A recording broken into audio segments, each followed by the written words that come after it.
আমরা বারবার ঢাকা বিশ্ববিদ্যালয়ের যে শিক্ষার্থী সংসদ, ঢাকা বিশ্ববিদ্যালয়ের শিক্ষার্থী সংসদ যে গ্রুপগুলো আছে, শিক্ষার্থী সংসদ 1, শিক্ষার্থী সংসদ 2, এগুলো সম্পর্কে বারবার নির্বাচন কমিশনে আমরা অভিযোগ দিয়েছি। এ নিয়ে আজকের মতো তৃতীয়বার আমরা আমাদের অভিযোগপত্র দাখিল করেছি যে এই গ্রুপগুলো নির্বাচনী লেভেল প্লেইং ফিল্ডকে ক্ষুণ্ণ করছে। তো এটার বিরুদ্ধে কেন ব্যবস্থা নেওয়া হচ্ছে না? যেখানে নির্বাচনের যে আমাদের যে কমিশন আছে, কারা এই গ্রুপগুলোকে চালায়, মডারেটর এবং যে আপনার এডমিন প্যানেল, সকলকেই তারা চেনেন, জানেন, তাদের সাথে কয়েক দফা বৈঠক করেছেন। কিন্তু তাদের সাথে বৈঠক করার পর দেখলাম যে গ্রুপগুলোর নাম পরিবর্তন হয়ে গেছে, উল্টা এখনো পর্যন্ত মিস ইনফরমেশন, ডিসইনফরমেশন ছড়ানো হচ্ছে। তো সুতরাং এটা নির্বাচনী লেভেল প্লেইং ফিল্ড ক্ষুণ্ণ করছে। এটার সম্পর্কে কেন ব্যবস্থা এখনো পর্যন্ত নেওয়া হচ্ছে না, নির্বাচন কমিশন ব্যর্থ কিনা নির্বাচন পরিচালনা করতে, সেটি আমরা তাদেরকে আজকে বলেছি এবং অতি দ্রুত যেন আগামী কয়েক ঘন্টার মধ্যে যেন তারা এইগুলোর ব্যবস্থা নেয়, আমাদেরকে যে জানায় সেটা আমরা জানিয়ে এসেছি। তারপর যে গতকালকে আরেকটি বিষয়, সেটা আপনারা জেনে থাকবেন, বিশ্ববিদ্যালয়ে 4 দিনের বন্ধ ঘোষণা করা হয়েছে। যে 4 দিন বন্ধ ঘোষণা করা হয়েছে নির্বাচন কেন্দ্রিক, এই বন্ধের আগে আরো 2 দিন ছুটির দিন আছে, যেটা শুক্রবার এবং শনিবার। তাহলে শুক্র শনি সহ এখানে 6 দিনের বন্ধ আছে। সুতরাং আপনি যখন 6 দিনের বন্ধ দিবেন, সেখানে যে স্বাভাবিকভাবে আপনি অনাবাসিক স্টুডেন্টদেরকে ভোট কেন্দ্রে ভোট দানের প্রতি অনুৎসাহিত প্রদান করার মতো একটা পরিবেশ আপনি তৈরি করতে যাচ্ছেন, যেটা কোনোভাবেই কাম্য নয়। জাতীয় নির্বাচনের ক্ষেত্রে যেখানে 1 দিন বন্ধ থাকে, সেখানে আপনি কিভাবে 4 দিনের বন্ধ এবং টোটাল 6 দিনের এখানে বন্ধ থাকে, সেটা আমাদের বোধগম্য নয়। সেটাই আমরা অভিযোগ জানিয়েছি, এটা যেন কোনোভাবেই করা না হয়, কারণ অনাবাসিক শিক্ষার্থীদেরকে সেখানে ভোট কেন্দ্রে আসার ক্ষেত্রে এটার ক্ষেত্রে এই সিদ্ধান্তের মধ্য দিয়ে নিরুৎসাহিত করার একটা সম্ভাবনা আছে। তাছাড়া আপনারা গতকালকে জেনে থাকবেন, ঢাকা বিশ্ববিদ্যালয়ের ঐতিহাসিক বটতলায়, যে বটতলা থেকে বাংলাদেশের স্বাধীনতার যে পতাকা, সে পতাকা উত্তোলন করা হয়েছে, সেই বটতলায় দাঁড়িয়ে শিবির সমর্থিত যে প্যানেল, সেই প্যানেলের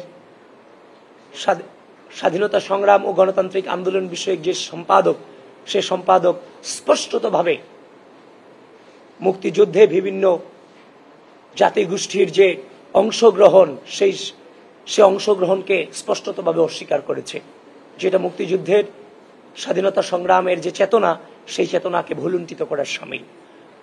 আমাদের যে গঠনতন্ত্র আছে, ডাকসুর গঠনতন্ত্র, সেই গঠনতন্ত্রের ধারায় লক্ষ্য উদ্দেশ্যে বলা হয়েছে আমাদের মহান স্বাধীনতা সংগ্রাম এবং মুক্তিযুদ্ধের চেতনাকে সমুন্নত রাখা। গতকালকে তিনি যেটা বলেছেন যে চাকমাদের কোনো স্টেকই ছিল না, যেখানে আমরা জানি সেই জনগোষ্ঠীর যে রাজবংশের অনেকেই সরাসরি মুক্তিযুদ্ধে অংশগ্রহণ করেছেন এবং মুক্তিযুদ্ধে তাদের স্টেক রয়েছে, যেটার মধ্য দিয়ে যে মন্তব্যের মধ্য দিয়ে এবং তাদেরকে অস্বীকার করার মধ্য দিয়ে মুক্তিযুদ্ধের ইতিহাস, মুক্তিযুদ্ধকে ভুলুণ্ঠিত করা হয়েছে, মুক্তিযুদ্ধের চেতনাকে ভুলুণ্ঠিত করা হয়েছে। শুধু তাই নয়, একটু আগে যতটুকু আমি জেনেছি, তাদেরই শিবির সমর্থিত প্যানেলের সর্বমিত্র চাকমা একটা পোস্ট দিয়েছে, ফেসবুক পোস্ট, আপনারা দেখে থাকবেন। তার ব্যালট নাম্বার 197। সে কটাক্ষ করে পোস্ট দিয়ে বলেছে, আমার এই 197 এর পরে যদি 1 থাকতো, তাহলে ওই গোষ্ঠীটার ভোট আমি পেতাম। ওই গোষ্ঠী বলতে কোন গোষ্ঠী? মুক্তিযুদ্ধ এবং স্বাধীনতা সংগ্রামের পক্ষের গোষ্ঠীকেই কটাক্ষ করে বলেছেন, যেটা কোনোভাবেই যায় না। এটা আপনারা মেনে নেবেন? এটা মেনে নেওয়ার কোনো সুযোগ নাই।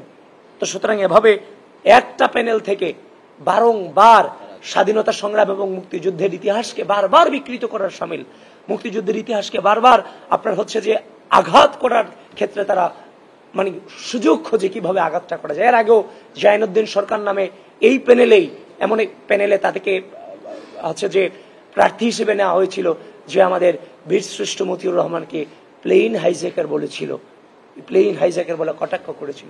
সুতরাং একটা প্যানেল থেকে বারংবার স্বাধীনতা সংগ্রামের ইতিহাসকে কটাক্ষ করাটা কোনোভাবেই ডাকসুর যে গঠনতন্ত্রের যে ধারা, সেই ধারাকে ভঙ্গ করা হচ্ছে।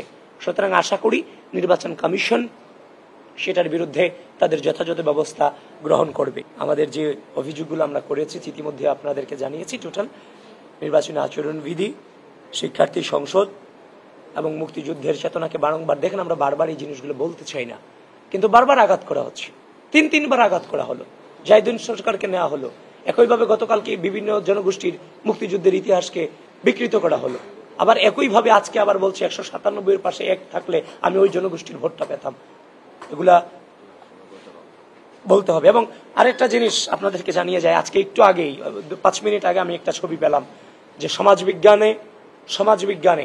সমাজবিজ্ঞান বিভাগে এই শিবির সমর্থিত প্যানেলেরই একজন সদস্য ক্লাসরুমে ঢুকে মাইকে ভোট চেয়ে আসছে।